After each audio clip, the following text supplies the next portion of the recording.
दोस्तों हम फिर से लेकर आ चुके हैं आप लोगों के लिए शाम की सभी ताज़ा और बड़ी खबरें। फटाफट अंदाज में एक एक कर कर बताएंगे आपको आज देश और दुनिया से क्या बड़ी खबरें निकलकर सामने आ रही हैं। लेकिन उससे पहले दोस्तों एक नज़र डालेंगे सुर्खियों पर। प्रधानमंत्री नरेंद्र मोदी के ऊपर गरजे असदुद्दीन ओवैसी, बोले सबका साथ सबका विकास सिर्फ मोदी सरकार का ढोंग। वहीं पर अगली बड़ी खबर में हम आपको बताएंगे दोस्तों राहुल गांधी के अमेरिका पहुंचते ही भाजपाइयों में मची खलबली। बताएंगे आखिरकार क्यों राहुल से डरी हुई है बीजेपी। वहीं पर अगली बड़ी खबर में हम आपको बताएंगे दोस्तों, दरअसल आपको बताते चले किसान नेता राकेश टिकैत के भाई नरेश टिकैत की सरकार को चेतावनी, बोले 5 दिनों में ले ले सरकार फैसला वरना 6वें दिन किसानों का दिखेगा एक्शन। बताएंगे दोस्तों क्यों मेडल बहाने से रोक लिया गया है, नरेश टिकैत ने मना लिए तमाम पहलवानों को। वहीं पर अगली बड़ी खबर में हम आपको बताएंगे दोस्तों बीजेपी के ऊपर गरजी कांग्रेस की तेजतर्रार नेता सुप्रिया श्रीनेत, बोले देश की बेटियों के साथ हो रहा अपमान, प्रधानमंत्री बचा रहा एक अपराधी को। वहीं पर अगली बड़ी खबर में हम आपको बताएंगे दोस्तों तेजस्वी यादव ने फिर से बीजेपी के ऊपर साधा निशाना, बोले बिहार की जनता बीजेपी को ताबूत में बंद करके ही निकालेगी इधर से। वहीं पर अगली बड़ी खबर में हम आपको बताएंगे प्रधानमंत्री नरेंद्र मोदी के ऊपर गरजी ममता बनर्जी, बोले हम पहलवानों के साथ खड़े हैं। किस तरीके से मणिपुर में कितने लोग जले हैं सरकार इसका डेटा दे, और पहलवानों के साथ अपमान कर रही है बीजेपी की सरकार। वहीं पर अगली बड़ी खबर में हम आपको बताएंगे दोस्तों, दरअसल आपको बताते चले भारतीय जनता पार्टी को किसान नेता राकेश टिकैत की चेतावनी, बोले देश के बच्चों के साथ गलत नहीं होने देंगे, एक्शन लेंगे। आपको बता दें दोस्तों अब सरकार के खिलाफ एक्शन लेने की तैयारी हो रही है। वहीं पर अगली बड़ी खबर में हम आपको बताएंगे अरविंद केजरीवाल का कांग्रेस के ऊपर बड़ा हमला, बोले फिलहाल मल्लिकार्जुन खड़गे और राहुल गांधी ने नहीं दिया अब तक मुझे मिलने का समय। ये लोग कह रहे हैं कि केजरीवाल ऐसा है वैसा है, मेरा साथ मत दो पर देश के लोकतंत्र का साथ दो, इसके बारे में भी बताएंगे। वहीं पर फारूक अब्दुल्ला का बीजेपी के ऊपर बड़ा हमला, बोले देश की बेटियां सम्मान लाई थी, मोदी सरकार ने उनको दिल्ली पुलिस से पिटवाया है। बताएंगे क्या कुछ बोला है। तो तमाम खबरें फटाफट अंदाज में देंगे, एक एक कर देंगे। फिलहाल खैर चलिए बढ़ते हैं सबसे पहली और सबसे बड़ी खबर की ओर। दरअसल दोस्तों आपको बताते चले प्रधानमंत्री नरेंद्र मोदी के ऊपर गरजे असदुद्दीन ओवैसी, बीजेपी को सुनाई खरी खोटी। आपको बताते चले असदुद्दीन ओवैसी ने बीजेपी के ऊपर हमला बोलते हुए कहा कि प्रधानमंत्री पूरे देश को यह साबित करने की कोशिश कर रहे हैं कि बस एक वही महान है जिन्होंने सत्ता में आने के बाद विकास का काम शुरू किया, बाकी सरकारों ने तो सिर्फ भुट्टे ही सेके हैं। आपको बताते चले असदुद्दीन ओवैसी ने कहा कि फिलहाल इस देश में एक ऐसी सरकार चल रही है जो धर्म के नाम पर, जात के नाम पर लोगों से वोट बटोरने का काम करती है। ओवैसी ने कहा कि फिलहाल बीजेपी की हिंदुत्व की राजनीति जनता के लिए खतरनाक साबित होती है, लेकिन एक तरफ बीजेपी ये कहकर आई थी सत्ता में कि सबका साथ सबका विकास। असदुद्दीन ओवैसी ने कहा कि क्या सचमुच सबका साथ सबका विकास दिखाई दे रहा है? क्योंकि दोस्तों जब अगर सबका साथ सबके विकास की बात आती है तो उसमें तमाम कास्ट के लोग भी आते हैं, लेकिन आपने देखा ही है कि हमारे देश में चल क्या रहा है। कभी लव जिहाद कानून ले आते हैं, कभी जो है यहाँ पर धर्म परिवर्तन उठा लाते हैं, कभी आप समझिए 3 तलाक मामला ले आते हैं, तो कभी कुछ नहीं मिलता है तो मंदिर और मस्जिद ही हो जाता है। यही मुद्दे हैं जो देश में चल रहे हैं। मेन मुद्दे तो कहीं गायब ही हो गए हैं और इन मुद्दों पर ही बीजेपी चुनाव लड़ने लगती है। अगर कांग्रेस कह देती है कि हम बजरंग दल को बैन करेंगे तो बीजेपी को मिर्ची लग जाती है। क्योंकि दोस्तों आप में से बहुत कम लोग होंगे जो ये जानते होंगे कि दरअसल बजरंग दल एक राजनीतिक दल है, लेकिन आप समझिए आज तक उसका राजनीतिक दलों में नाम क्यों नहीं आता है? क्योंकि वो बीजेपी से दोस्तों जुड़ा हुआ दल है। बजरंग दल बीजेपी को सपोर्ट करता है, आरएसएस बीजेपी को सपोर्ट करती है, ये तमाम दल हैं दोस्तों छोटे छोटे। लेकिन आप समझिए जानबूझकर बजरंग दल को एक राजनीतिक दल नहीं बताया जाता, उसको समाज का एक तरीके से हिंदू धर्म का वो बताया जाता है कार्यकर्ता। लेकिन सच्चाई ये है कि बजरंग दल एक राजनीतिक दल है जो बीजेपी के साथ मिला हुआ है। चाहे आप विश्व हिंदू परिषद ले लीजिए, बजरंग दल ले लीजिए या फिर दोस्तों आरएसएस ले लीजिए, ये तमाम छोटे ये संगठन जो है ये बीजेपी के लिए काम करते हैं। फिलहाल चलिए बढ़ते हैं एक और अगली बिग ब्रेकिंग की तरफ। बता दोस्तों अगली जो बड़ी खबर निकल कर आ रही है आपको बताते चले दोस्तों, भारतीय जनता पार्टी के ऊपर गरजे राहुल गांधी, बोले देश की स्थिति खराब, देश में बेटियां और बेटे कोई भी सुरक्षित नहीं है, बेरोजगारी, महंगाई, गरीबी और दोस्तों किस तरीके से तानाशाही चल रही है इसको राहुल ने फिर से घेर लिया।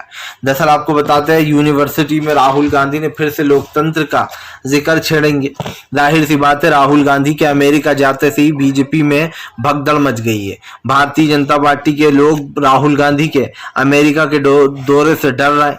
आप सब जानते हैं दोस्तों, इससे पहले भी राहुल गांधी अमेरिका गए थे और जब वो अमेरिका गए थे तो उसके बाद बीजेपी में भगदड़ मच गई थी, क्योंकि दोस्तों बीजेपी ने कहा था कि भैया राहुल गांधी ने भारत का अपमान किया है विदेश में बयान देकर।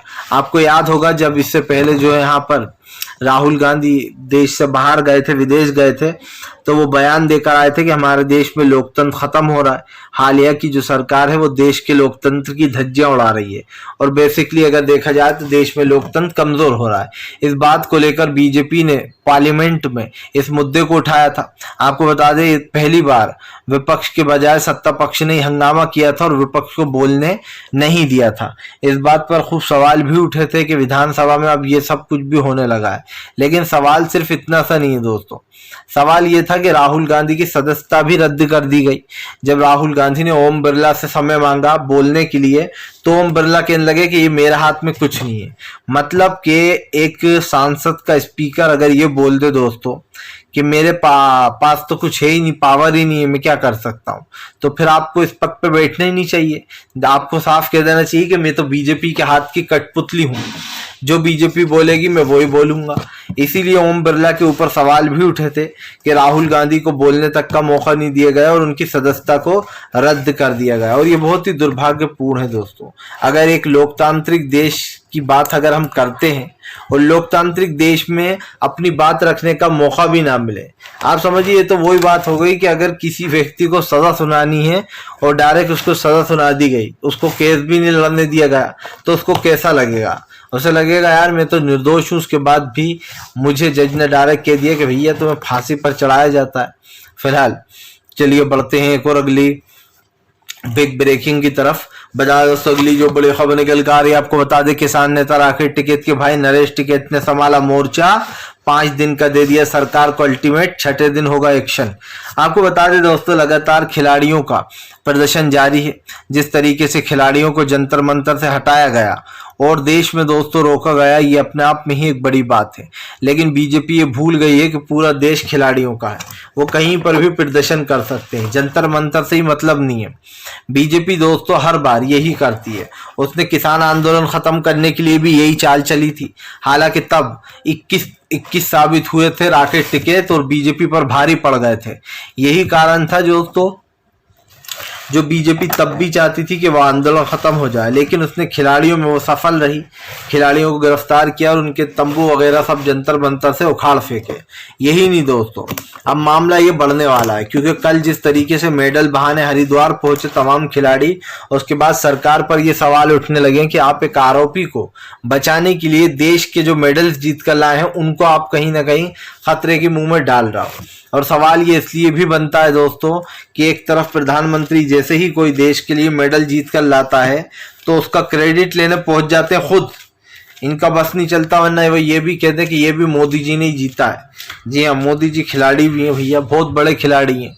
इतने बड़े खिलाड़ी हैं कि देश के खिलाड़ियों को आज सड़क पर लिया है।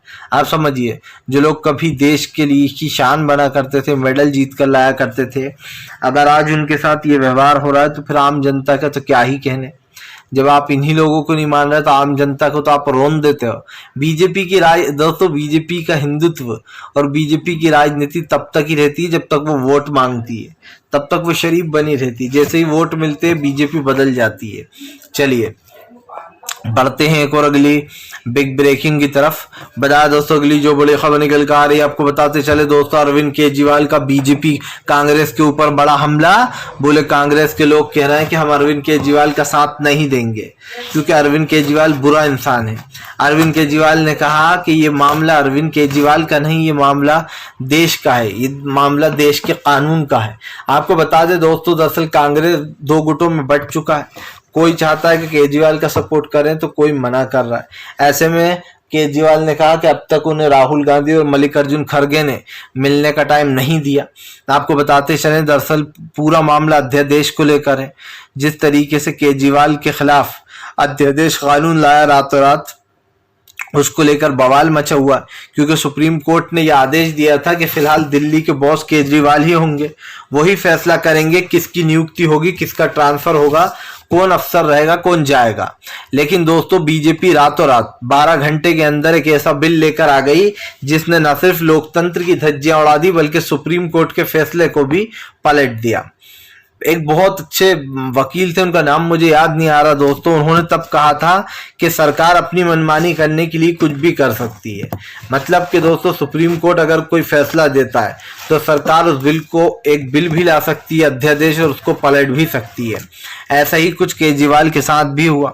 सुप्रीम कोर्ट ने केजरीवाल के पक्ष में इतने साल बाद फैसला दिया, 15-20 साल लड़ाई लड़ी उनका कहना था, उसके बावजूद दोस्तों सरकार ने 12 घंटे में इस फैसले को बदल दिया और अध्यादेश कानून लाकर ये आदेश दे दिया कि भैया दिल्ली के असली बॉस जो होंगे वो एलजी ही होंगे, और एलजी ही फैसला करेगा किसकी नियुक्ति होगी, किसकी नहीं होगी, किसका ट्रांसफर होगा।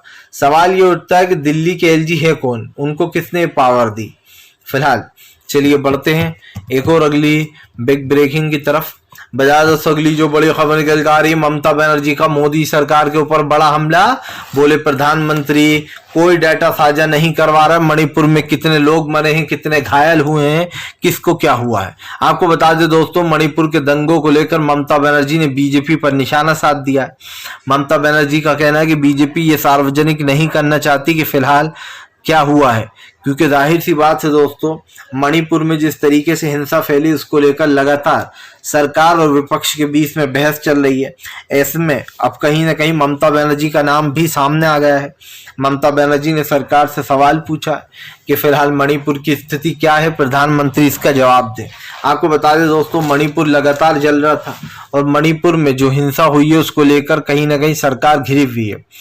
चाहे कोई भी हो, कहीं कोई सा भी राज्य हो दोस्तों, हिंसा जैसी चीजों को बढ़ावा नहीं देना चाहिए और इस चीज को लेकर बीजेपी घिरी हुई भी है।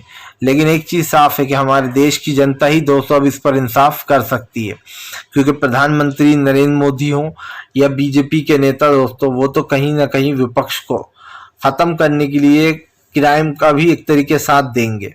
और ये साफ दिख भी रहा है कि जिस तरीके से ये सब कुछ हो रहा है उसको लेकर ममता बनर्जी ने सवाल पूछा। ममता बनर्जी यहीं नहीं रुकी, उन्होंने कहा कि हम खिलाड़ियों के साथ हैं। जिस तरीके से दिल्ली में बर्बरता हुई है, खास करके साक्षी मलिक को जिस तरीके से रौंदा गया दोस्तों, उन तीनों लड़कियों को, इसके बाद से दिल्ली की सियासत में तेजी आ गई है। और यही कारण जो ममता बनर्जी का कहना है कि हम खिलाड़ियों के साथ खड़े, हमने उन्हें अपना पूरा समर्थन देने की बात भी कही है। अब देखना ये दोस्तों कि आखिरकार ये मामला कब तक चलता है आगे, क्योंकि सरकार और खिलाड़ियों के बीच के इस मामले में ममता बनर्जी भी कूद पड़ी है। चलिए बढ़ते हैं एक और अगली बिग ब्रेकिंग की तरफ। बता दोस्तों अगली जो बड़ी खबर निकल कर आ रही है, आपको बताते चले किसान नेता राकेश टिकैत की सरकार को चेतावनी। बोले किसान नहीं रुकेगा, अब जनता और खास करके दोस्तों महिलाओं को इंसाफ दिलाकर रहेंगे खाप पंचायत और किसान। आपको बताते चले दोस्तों दरअसल राकेश टिकैत ने ऐलान कर दिया कि दिल्ली में जो महिलाओं के साथ हुआ है उसके बाद बीजेपी को माफ नहीं किया जाएगा। खास करके आपने देखा होगा इससे पहले भी बीजेपी के नेताओं को गांवों से भगाने की मुहिम चल रही थी और अब फिर से ये मामला गर्माता हुआ नजर आ रहा है। इसलिए भी आ रहा है क्योंकि बीजेपी के ऊपर आरोप लग रहा है कि उसने जिस तरीके से महिला पहलवानों का अपमान किया है, इस चीज को माफ नहीं किया जा सकता। प्रधानमंत्री नरेंद्र मोदी हो या बीजेपी के दूसरे नेता दोस्तों, अब हर कोई जो है विपक्ष के निशाने पर आ गया है। ऐसे में देखना यह भी होगा कि आने वाले समय में विपक्ष क्या करने वाला है, क्योंकि विपक्ष के पास दोस्तों अब कोई भी चारा बचा नहीं है। भारतीय जनता पार्टी को हार का सामना तो करना ही पड़ेगा और इसी के साथ साथ दोस्तों बीजेपी के साथ जो हो रहा है वो आपने और हमने सबने देख ही लिया है। फिलहाल बीजेपी सच माने या ना माने, किसान नेता राकेश टिकैत की बात तो बिल्कुल सच है दोस्तों कि महिला पहलवानों के समर्थन में अब उतरने के लिए किसान और खाप पंचायत तैयार है। ऐसे में दोस्तों ये कहना गलत नहीं होगा कि फिलहाल सरकार की नीतियों के खिलाफ अब जमकर जंग लड़ी जाएगी और ऐसे में प्रधानमंत्री नरेंद्र मोदी के लिए मुश्किलें बढ़ सकती हैं, क्योंकि दोस्तों आप भी जानते हैं कि फिलहाल ये सरकार क्या कर रही है और अब देखना होगा कि फिलहाल बीजेपी जो है वो कब तक इस मैटर से भागती है, क्योंकि ये मैटर कोई छोटा मोटा मैटर नहीं है खिलाड़ी काफी लंबे समय से बैठे थे, उनको दिल्ली की बॉर्डर से उठाया गया। अब नया मामला सामने आया है जहां पर किसान एक बड़ा आंदोलन करने वाले हैं इसको लेकर। चलिए बढ़ते हैं एक और अगली बिग ब्रेकिंग की तरफ। बता दोस्तों अगली जो बड़ी खबर निकल कर आ रही है आपको बताते चले दोस्तों, फारूक अब्दुल्ला ने बीजेपी के ऊपर साधा निशाना, बोले बीजेपी देश की बेटियों को क्या बताने की कोशिश कर रही है। आपको बताते चले दोस्तों, पीडीपी नेता फारूक अब्दुल्ला ने बीजेपी के ऊपर हमला बोल दिया। फारूक अब्दुल्ला का कहना है कि फिलहाल जिस तरीके से बीजेपी ने महिला पहलवानों के साथ बर्बरता की है उसको देखना अच्छा नहीं लगा। फारूक अब्दुल्ला ने कहा कि सरकार को खिलाड़ियों से बात करके इस मैटर को सुलझाना चाहिए। सबसे बड़ी बात यह कि बृजभूषण को बचाना सरकार सबसे पहले छोड़ दे दोस्तों, क्योंकि बृजभूषण को बचाने के चक्कर में इस देश के खिलाड़ियों का अपमान हो रहा है। और यही नहीं दोस्तों, सरकार का तो कुछ अलग ही चलता है। यहाँ पर कोई कितनी भी जो कोशिश कर ले लेकिन सरकार अपने मन का करती रहती है और इसीलिए सवाल भी उठते हैं सरकार पर। लेकिन मुझे नहीं लगता कि सरकार के कान पर कोई जू रेंगने वाली है, क्योंकि बीजेपी को तो दोस्तों इन मुद्दों से कोई मतलब ही नहीं है। फारूक अब्दुल्ला की बातों में दम तो है। चलिए बढ़ते हैं एक और अगली बिग ब्रेकिंग की तरफ। बता दोस्तों अगली जो बड़ी खबर निकल कर आ रही है आपको बताते चले दोस्तों, डीके शिव कुमार का नया लुक देखकर लोग बोले वाह डीके वाह। दरअसल आपको बताते चले दोस्तों, कांग्रेस के तेज तर्रार नेता डीके शिव कुमार, जिन्होंने न सिर्फ दोस्तों कर्नाटक की जीत में जिनका सबसे बड़ा हाथ है, बल्कि डीके शिव कुमार की राजनीति भी काफी मानी जाती है।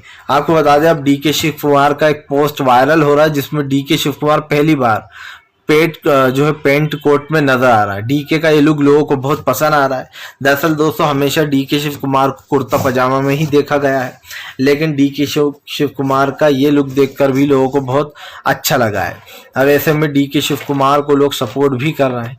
लेकिन अब देखना ये भी है दोस्तों कि आने वाले समय में राजनीति आखिर किधर जाने वाली है, क्योंकि डीके शिव कुमार हो या बीजेपी के तमाम वो नेता, हर एक के बस पर में दोस्तों अब सवाल उठ रहा है। चलिए डीके शिव कुमार बीजेपी को लगाएंगे किनारे।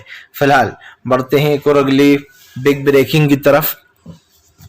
बता दोस्तों अगली जो बड़ी खबर निकल कर आ रही है, अखिलेश यादव का बीजेपी के ऊपर बड़ा हमला, बोले बीजेपी तो अपनी उल्टी गिनती शुरू कर ले, बहुत जल्दी ही जो है यहाँ पर सत्ता से बेघर होने वाली है बीजेपी। आपको बताते चले दोस्तों, अखिलेश यादव ने 2024 के लिए अभी से रणनीति बनाना शुरू कर दिया है, क्योंकि आप भी जानते हैं कि लोकसभा चुनाव दोस्तों बहुत जरूरी है और बहुत मायने भी रखता है। लोकसभा चुनाव को लेकर इस बार विपक्षी पार्टियों की जो मुहिम है या फिर जो भी उनकी वो है दोस्तों सोच, वो सब देखी जा सकती है, क्योंकि इस बार नहीं चाहता विपक्ष किसी भी तरीके से बीजेपी सत्ता में आए। और ज्यादातर दोस्तों अगर देखा जाए तो बीजेपी के सत्ता में आने के चांस ही है। बीजेपी सत्ता से बाहर जा रही है, यानी कि 2024 जो है बीजेपी के लिए अंत बन रहा है और यही कारण है लगातार विपक्षी एकता देखने को भी मिल रही है। लेकिन आपको बताते चले कांग्रेस का सीधा है, कांग्रेस जो है वो आम आदमी पार्टी से कटी कटी चलती है, क्योंकि मैंने जैसे कि पहले कहा था कि उसको आम आदमी पार्टी में कांग्रेस को कोई इंटरेस्ट नहीं दिखाई दे रहा है। और इससे पहले भी ये चीज हो चुकी है दोस्तों। तमाम विपक्ष जो है वो बृजभूषण को गिरफ्तार करने की मांग कर रहा है। इस चीज को लेकर प्रधानमंत्री घिरे हुए हैं।